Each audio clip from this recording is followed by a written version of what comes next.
real problems here, because the fraud has now been identified and is being addressed. We accept that the fraud we identified was on past schemes, because we look at the past, not the present and the future. But as we looked at the current structure, it's a better structure, but there are still problems. Let me give you an example. Somebody wrote to me that they had been referred, again to A4e, that's a company that says it's reformed itself, and but they'd found their own job before being referred to A4e. Therefore, A4e rang them up. They said, don't need your help.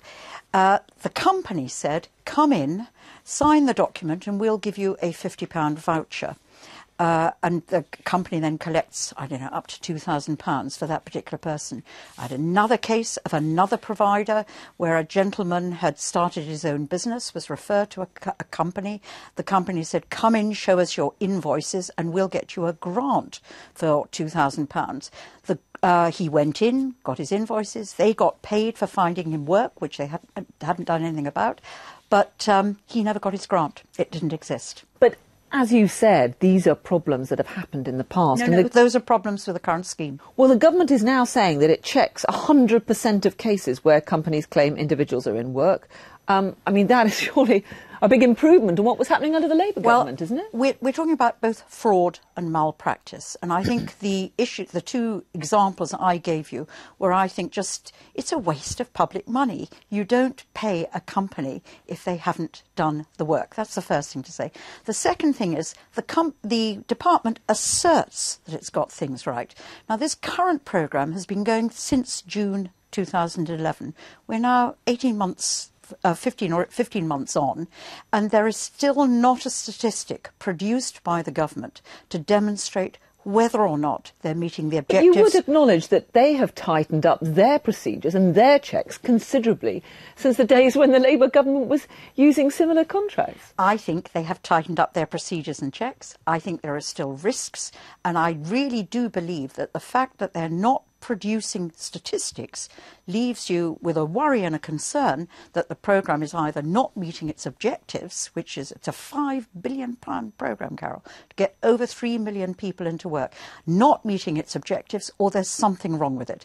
And I think there's a complacency in the Department for Work and Pensions which you don't see in other departments. You know, but we've got in May of this year, Ian Duncan-Smith, the Work and Pensions Secretary, he wrote to 11 former ministers, including yourself, saying that he wanted to see all the papers relating to the allegations of fraud, and those haven't even been released. That doesn't smack of complacency, does it? Carole, why hasn't that been released? Absolutely no problem. There were problems.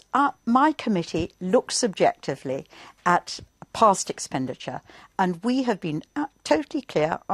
Despite I'm the Labour chair of that committee. Yes, but when you're a minister, have you been asked to release those papers? Well, I have no problem with that at all, and I've said so to my colleagues. That is an issue for my colleagues. So then we should have the papers released, shouldn't we? Well, the papers are out there. I've actually given the papers. I've had a lot of papers passed to me, a lot of evidence in brown envelopes, a lot of emails, all of which I've passed to the Department of Work and Pensions. Their initial attitude was, it's all past schemes, we don't need to bother. Hang on a minute, let me just finish. Have they been handed over? Hang on, let me just finish the point. Initially, what they said was these are all past schemes.